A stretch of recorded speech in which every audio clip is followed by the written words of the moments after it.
دوست اکثر پوچھتے ہیں کہ ذکر قلب ہمارا کیسے جاری ہوگا اور ہمیں کیسے پتہ چلے گا کہ قلب جاری ہو گیا ہے۔ دیکھیں، بات یہ ہے کہ قلب جب جاری ہوتا ہے تو یہاں پہ ایک دھڑکن شروع ہوتی ہے دل کے مقام پہ۔ دل کے مقام پہ ایک الگ سے ایک دھڑکن شروع ہوتی ہے جس سے آپ کو باقاعدہ محسوس ہوتا ہے کہ یہاں اب ذکر شروع ہو گیا۔ ایک تو یہ طریقہ ہے، لیکن بسا اوقات ہوتا یہ ہے کہ بہت سارے لوگوں کا ذکر جو ہے وہ جاری ہو چکا ہوتا ہے، ان کا قلب جاری ہے، قلب سے الگ سے ایک دھڑکن بھی موجود ہے، اور یہ ہے کہ اس دھڑکن سے باقاعدہ محسوس بھی ہو رہا ہے۔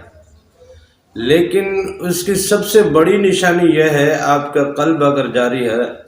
تو آپ کو اپنے مرشد سے اگر محبت ہے، اگر آپ کی محبت مرشد کے ساتھ بڑھتی جا رہی ہے تو اس کا مطلب یہ ہے کہ آپ کا قلب جاری ہو گیا ہے۔ کیونکہ آپ کا اگر قلب جاری ہے اور آپ نے اپنی عادتیں نہیں چھوڑی، نفسانی خواہشات نہیں چھوڑی، دنیا کی محبت نہیں چھوڑی، دنیا کے معاملات نہیں چھوڑے، آپ نے کاروبار میں جھوٹ بولنا جیسے پہلے تھا ویسا ہی ہے آپ کا، نمازوں سے آپ کی دلچسپی پہلے بھی نہیں تھی اب بھی نہیں ہے، اور بہت سارے معاملات ہیں، جھوٹ آپ کی زندگی میں موجود ہے، آپ کسی کا حق بھی غصب کر رہے ہیں۔ اس طرح کے معاملات اگر آپ کی زندگی میں پہلے بھی تھے اور اب بھی ہے، نفسانی خواہشات پہلے بھی زور پہ تھیں اب بھی زور پہ ہیں، آپ کے اندر سے نفس کی خواہشات نہیں مری، نفس کی تمنائیں نہیں مری، نفس کے معاملات ویسے کے ویسے جاری ہیں،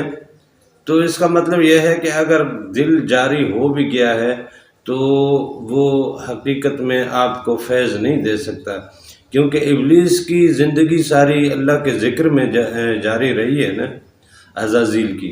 اس نے ساری زندگی اللہ تعالیٰ کے ذکر میں لگا دی،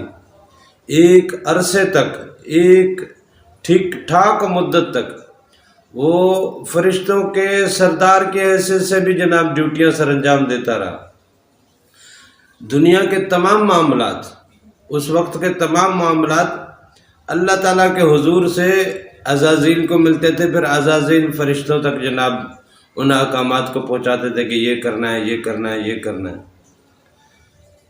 لیکن اس کے اندر اپنی انانیت موجود تھی۔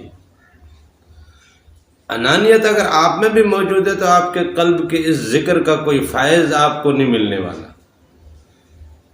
قلب جاری تو ہو گیا لیکن آپ کو ابھی نورانی جلوے نہیں مل سکتے، آپ کو نور کی سیر نہیں ہو سکتی، آپ کو عالم ملکوت کی، عالم جبروت کی، عالم ہاہوت کی، عالم لاہوت کی، ویسے تو نارملی یہ عالم ناسوت میں ہم رہتے ہیں،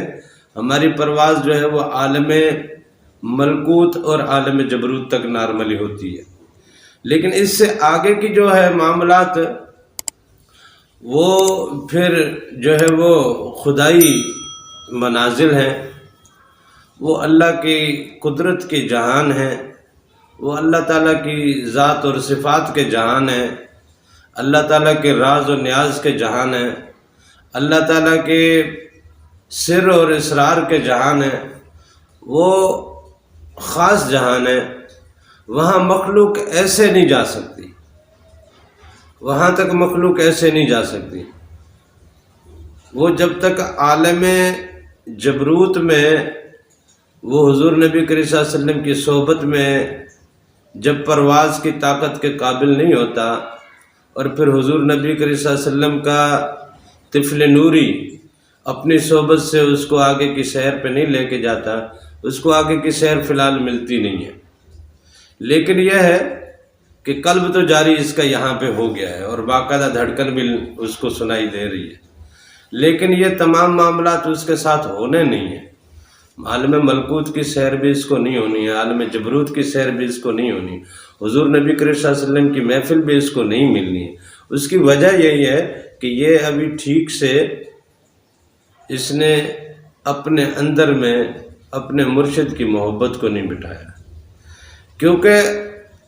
یہاں سے حضور نبی کریم صلی اللہ علیہ وسلم کی صحبت تک پہنچانا،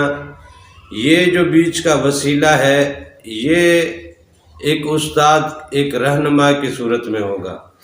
آپ نے اگر کسی ملک میں آزادی لینی ہے تو اس ملک میں کوئی ایک لیڈر آپ کو ہوگا تو وہ آپ کو آزاد، کہیں جنگ پہ جاتے ہیں تو وہ جنگ بھی جب تک اس کا کوئی جرنیل آپ کے ساتھ نہیں ہوتا آپ جنگ نہیں لڑ سکتے۔ تو ملکوں میں آپ کو ایک بادشاہ کی ضرورت ہوتی ہے، جنگوں میں آپ کو ایک جرنیل کی ضرورت ہوتی ہے، سفر میں آپ کو ایک رہنما کی ضرورت ہوتی ہے۔ اسی طرح روحانیت میں بھی آپ کو مرشد کی ضرورت تو رہتی ہے۔ مرشد سے آپ کی محبت ہی نہیں ہے، اس سے آپ کی انسیت نہیں ہے، وہ آپ کے وجود میں ابھی ٹھیک سے بیٹھا ہی نہیں ہے، تو حضور پاک صلی اللہ علیہ وسلم کہاں سے بیٹھیں گے؟ حضور نبی کریم صلی اللہ علیہ وسلم بھی تب آ کے بیٹھیں گے نا جب مرشد اس محفل تک پہنچاتا ہے، جب اس محفل تک وہ پہنچاتا ہے اور حضور کریم صلی اللہ علیہ وسلم کے ہاتھ پہ اس کی بیعت کروا دیتا ہے، تو پھر وہ حضور کریم صلی اللہ علیہ وسلم کی صحبت سے فیض یاب ہونا شروع کر دیتا ہے۔ تو لہذا یہاں سے پرواز وہاں تک جائے گی تب جب مرشد کی محبت، مرشد آپ کے اندر میں آ کے بیٹھے گا، آپ کی دنیاوی خواہشات آہستہ آہستہ ٹوٹتی جائیں اور مرشد کی محبت آپ کے اندر میں بڑھتی جائے گی، تب آپ کو ذکر قلب کا اصل فیض ملنا شروع ہوگا۔ اپنے مرشد سے محبت کریں، جن فقیروں کے پاس آپ جاتے ہیں، چاہے کسی بھی سلسلے سے ہیں آپ، تمام سلاسل جو ہے وہ روحانیت سے بھرپور ہے، تمام سلاسل روحانیت سے بھرپور ہے۔ آپ کو روحانیت کا درس بھی ملے گا، آپ کو روحانیت کا فیض بھی ملے گا، لیکن یہ ہے لازم ہے کہ آپ کے اوپر مرشد کی محبت سب سے زیادہ افضل ہو، کیونکہ اس وقت ہماری محفل میں ہم حضور نبی کریم صلی اللہ علیہ وسلم کی محفل تک اس وقت ہم رسائی نہیں پا سکتے۔ صحابہ کرام نے حضور نبی کریم صلی اللہ علیہ وسلم کی محفل تک رسائی پائی تھی، ان کو صحابی کا رتبہ ملا تھا، تو ہم جب تک اپنے مرشد کی صحبت اور اس کی محفل تک رسائی نہیں پاتے اور اس کی صحبت نہیں پاتے، تب تک ہم ٹھیک سے مرید نہیں بن پاتے۔ اور مرید کا معنی بھی یہ ہے کہ جو آپ نے ارادہ کیا، آپ کا ارادہ کیا ہے؟ آپ کا ارادہ دنیا ہے، آپ کا ارادہ روحانیت ہے۔ آپ کا ارادہ اگر دنیا ہے، اگر آپ کا نفس اب بھی طاقت والا ہے، وہ اپنے تمام تر معاملات آپ سے سر انجام دلوا رہا ہے، ذکر آپ نے شروع کر دیا، لگے ہوئے محنت میں، مجاہدہ کرتے رہے مجاہدہ، یہ اس نیکی کا آپ کو اجر ملے گا، اس نیکی کے بدلے میں آپ کو جنتیں بھی ملیں گی۔ لیکن جس عشق کی ہم بات کرتے ہیں، جن جلووں کی ہم بات کرتے ہیں، جس دیدار کی ہم بات کرتے ہیں، وہ جلوے، وہ دیدار آپ کو ایسے نصیب نہیں ہوں گے جب تک نفس چوکڑی مار کے بیٹھا ہے۔ اس نفس کی چوکڑی جب یہاں سے ٹوٹے گی اور جب آپ کے اندر میں مرشد آ کے بیٹھے گا تو وہ پھر آپ کو وہاں تک لے جائے گا، کیونکہ ابلیس جب یہاں تک بیٹھا ہے تو آپ کے نفس کو دنیا میں اس نے الجھایا ہوا ہے، یہاں سے ابلیس کی چوکڑی اٹھے گی، نفس کی خواہشات ٹوٹیں گی، تب جا کے قلب کی منزلیں آسان ہوں گی۔ لہٰذا مرشد کی محبت اگر آپ کے اندر میں بیدار نہیں ہوئی ہے تو آپ کے ذکر کے جاری ہونے کا کوئی فائدہ نہیں ہے۔